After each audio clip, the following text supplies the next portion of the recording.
Hey, boys and girls. We are about to read chapter 3, How Dorothy Saved the Scarecrow. So it's kind of surprising that we're already meeting the Scarecrow. Seems like this book moves really fast, but that's okay. I'm going to show you a couple. Well, I'll show you these pictures after the story, after this chapter today. Okay. Here we go. Glasses on. So, chapter 3. When Dorothy was left alone, she began to feel hungry. So she went to the cupboard and cut herself some bread, which she spread with butter. She gave some to Toto, and taking a pail from the shelf, she carried it down to the little brook and filled it with clear, sparkling water. Toto ran over to the trees and began to bark at the birds sitting there. Dorothy went to get him and saw such delicious fruit hanging from the branches that she gathered some of it, finding it was just what she wanted to help out her breakfast. Then she went back to the house, and having helped herself and Toto to a good drink of the cool, clear water, she set about making ready for the journey to the City of Emeralds. Dorothy had only one other dress, but that happened to be clean and was hanging on a peg beside her bed. It was gingham, with checks of white and blue, and although the blue was somewhat faded with many washings, it was still a pretty frock. The girl washed herself carefully, dressed herself in the clean gingham, and tied her pink sunbonnet on her head. She took a little basket and filled it with bread from the cupboard, laying a white cloth over the top. Then she looked down at her feet and noticed how old and worn her shoes were. "These surely will never do for a long journey, Toto," she said. And Toto looked up into her face with his little black eyes and wagged his tail to show he knew what she meant. At that moment, Dorothy saw lying on the table the silver shoes that had belonged to the Witch of the East. "I wonder if they will fit me," she said to Toto. "They would be just the thing to take a long walk in, for they could not wear out." She took off her old leather shoes and tried on the silver ones, which fitted her as well as if they had been made for her. Finally, she picked up her basket. "Come along, Toto," she said. "We will go to the Emerald City and ask the Great Oz how to get back to Kansas again." She closed the door, locked it, and put the key carefully in the pocket of her dress. And so, with Toto trotting along soberly behind her, she started on her journey. There were several roads nearby, but it did not take her long to find the one paved with yellow brick. Within a short time, she was walking briskly toward the Emerald City, her silver shoes tinkling merrily on the hard yellow roadbed. The sun shone bright and the birds sang sweet, and Dorothy did not feel nearly as bad as you might think a little girl would, who had been suddenly whisked away from her own country and set down in the midst of a strange land. She was surprised as she walked along to see how pretty the country was about her. There were neat fences at the sides of the road, painted a dainty blue color, and beyond them were fields of grain and vegetables in abundance. Evidently, the Munchkins were good farmers and able to raise large crops. Once in a while she would pass a house, and the people came out to look at her and bow low as she went by, for everyone knew she had been the means of destroying the wicked witch and setting them free from bondage. The houses of the Munchkins were odd-looking dwellings, for each was round with a big dome for a roof. All were painted blue, for in this country of the East, blue was the favorite color. Towards evening, when Dorothy was tired with her long walk and began to wonder where she should pass the night, she came to a house rather larger than the rest. On the green lawn before it, many men and women were dancing. 5 little fiddlers played as loudly as possible, and the people were laughing and singing, while a big table nearby was loaded with delicious fruits and nuts, pies and cakes, and many other good things to eat. The people greeted Dorothy kindly, invited her to supper and to pass the night with them, for this was the home of one of the richest Munchkins in the land, and his friends were gathered with him to celebrate their freedom from the bondage of the Wicked Witch. Dorothy ate a hearty supper and was waited upon by the rich Munchkin himself, whose name was Boq. Then she sat down upon a settee and watched the people dance. When Boq saw her silver shoes, he said, "You must be a great sorceress." "Why?" asked the girl.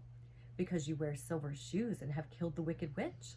Besides, you have white in your frock, and only witches and sorceresses wear white." My dress is blue and white checks," said Dorothy, smoothing out the wrinkles in it. "It is kind of you to wear that," said Boq. "Blue is the color of the Munchkins, and white is the witch color, so we know you are a friendly witch."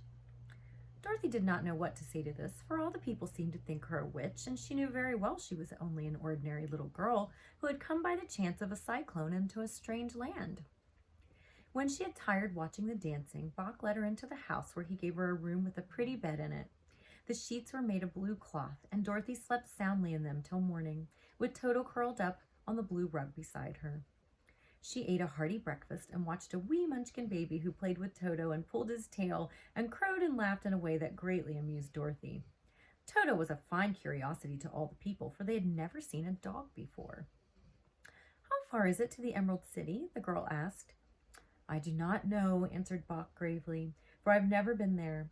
It is better for people to keep away from Oz." Sorry.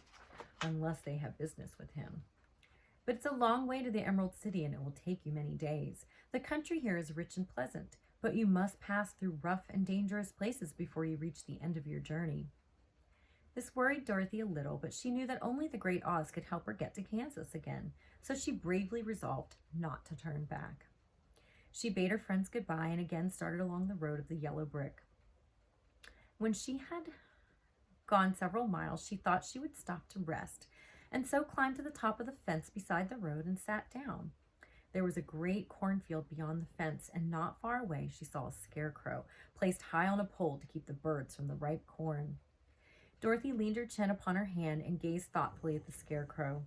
Its head was a small sack stuffed with straw, with eyes, nose, and mouth painted on it to represent a face. An old pointed blue hat that had belonged to some Munchkin was perched on his head, and the rest of the figure was a blue suit of clothes, worn and faded, which had also been stuffed with straw. On the feet were some old boots with blue tops, such as every man wore in this country, and the figure was raised above the stalks of corn by means of the pole stuck up its back.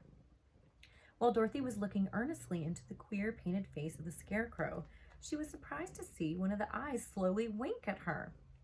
She thought she must have been mistaken at first, for none of the scarecrows in Kansas ever wink. But presently the figure nodded its head to her in a friendly way. Then she climbed down from the fence and walked up to it, while Toto ran around the pole and barked. "Good day," said the scarecrow in a rather husky voice. "Did you speak?" asked the girl in wonder. "Certainly," answered the scarecrow. "How do you do?" "I'm pretty well, thank you," replied Dorothy politely. "How do you do?" "I'm not feeling well," said the scarecrow with a smile, "for it is very tedious being perched up here night and day to scare away crows."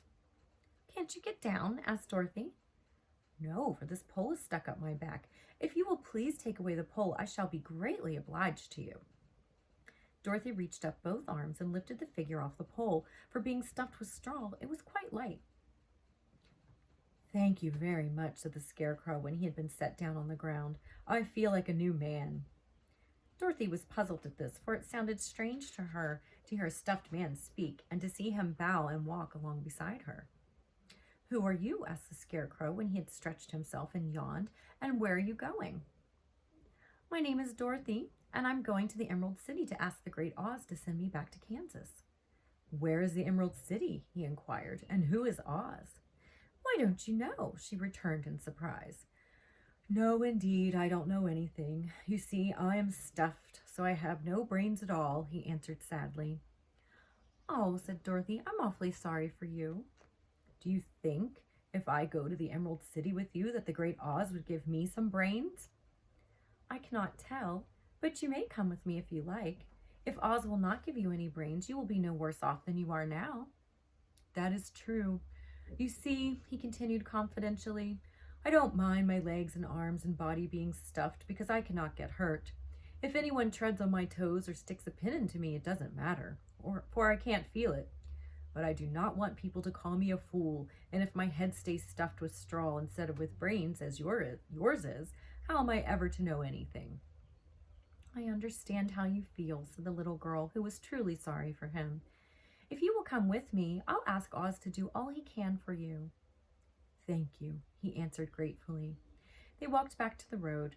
Dorothy helped him over the fence, and they started along the path of yellow brick for the Emerald City. Toto did not like this addition to the party at first. He smelled around the stuffed man as if he suspected there might be a nest of rats in the straw, and he often growled in an unfriendly way at the scarecrow. "Don't mind Toto," said Dorothy to her new friend. "He never bites." "Oh, I'm not afraid," replied the scarecrow. "He can't hurt the straw. Do let me carry that basket for you. I shall not mind it, for I can't get tired. I'll tell you a secret, he continued as he walked along. There is only one thing in the world I am afraid of. For those of you who don't know the story, can you imagine what it is that a scarecrow would be frightened of? I know a lot of you know already. What is that? Asked Dorothy. The Munchkin farmer who made you? No, answered the scarecrow. It's a lighted match. And that is the end of chapter 3. And I will show you beautiful pictures of when Dorothy met the scarecrow. Here we go. It's hard for me to show it here. I can't really see what you can see. Really nice. Okay, guys, hope you're enjoying this story, and I will see you again tomorrow.